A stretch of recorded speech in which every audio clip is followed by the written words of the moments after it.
a website that's trying to dox Tesla owners across the country and saying they're only going to take down personal information when people show that they've sold their cars. What's the administration going to do about that?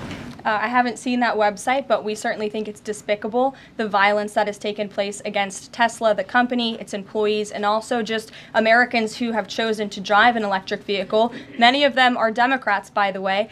Democrats were big supporters of Tesla and of electric vehicles until Elon Musk decided to vote for Donald Trump. So we would like Democrats to also come out and condemn this heinous violence that we have seen, and I believe the Attorney General has said she's investigating these incidents as acts of domestic terrorism. Tim Walz, Governor Walz, saying last night he frequently checks Tesla stock, in doing so to, quote, give me a little boost during the day. How should Americans view politicians who take pride in the downfall of an American car company? I think that's quite sad, but I think Governor Walz unfortunately is living a sad existence after his devastating defeat on November 5th.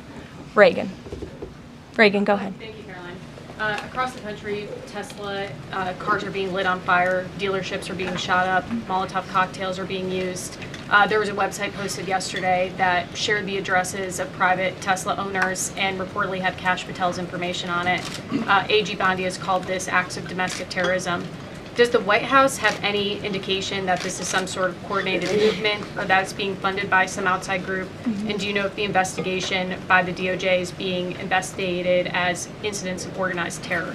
I believe the Attorney General has made her comments clear on that. She is investigating these events as acts of domestic terrorism, and we fully condemn them. And as I said earlier to Jackie's question, we think it's despicable what is happening to not just this American company, but also their innocent employees. And again, innocent Americans who drive these vehicles. And we condemn it wholeheartedly.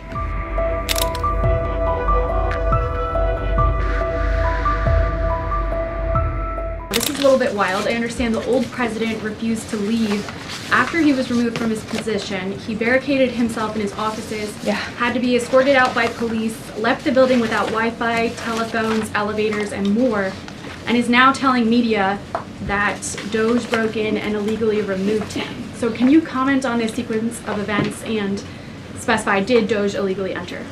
I'm really glad you brought this up, Mary. We were made aware of this story by individuals at Doge, at Elon Musk's team, and also at the State Department who were unable to access this building. And it became very clear that there was a concerted effort amongst the rogue bureaucrats at the United States Institute of Peace to actually physically barricade themselves essentially inside of the building to prevent political appointees of this administration who work at the direction of the President of the United States to get into the building. There was a piece in the Daily Caller, thank you for sharing the truth on this, about what happened. Staff contacted the MPD in an attempt to prevent Doge personnel from entering. They barricaded the doors. They also disabled telephone lines, internet connections, and other IT infrastructure within the building. They distributed flyers internally, encouraging each other to basically prevent these individuals from accessing the building. I use this to say this is what Doge and this administration is facing. It's a resistance from bureaucrats who don't want to see change in this city. President Trump was elected on an overwhelming mandate to seek change and implement change, and this is unacceptable behavior. More than 24,000 workers in 18 agencies are in the process of being reinstated. What is your message to these workers, and can you assure them they won't be fired again as the administration directs agencies to do more layoffs? Well, the administration is complying with the court's order. Again, as I have spoken about repeatedly, we think it's despicable that we have judges acting as judicial activists, partisan activists, trying to dictate who the President of the United States, the executive of the executive branch, can hire and fire. We have never seen anything like this. We are fighting this in court, and we will continue to fight it all the way to the Supreme Court if we have to. And as for federal employees, it's been the very common sense position of this president and the administration that bureaucrats here in Washington, D.C. need to show up to the office just like the rest of America. Middle-class Americans, from doctors to business owners to teachers to law enforcement officers, have to show up to their offices every single day. And the president has made it a clear priority that people in this city have to do the same. And we are also continue to be committed to reducing the scale of our workforce and to reducing the size of our federal bureaucracy here in Washington, D.C. to save taxpayers' money.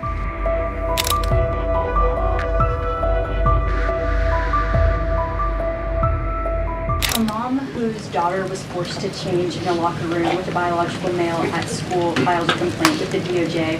How will the Trump DOJ deal with violations of President Trump's orders protecting women and girls like this? I would defer you to the Department of Justice on that specific case, but the president has made it incredibly clear that it is the policy of this administration that there are only two genders, male and female, only two sexes rather, male and female, and that we are not going to tolerate such behavior by men pretending to be women. The president will continue to strongly stand for the rights of women and girls, not just in sports and on athletic fields, but also in private spaces like locker rooms and bathrooms.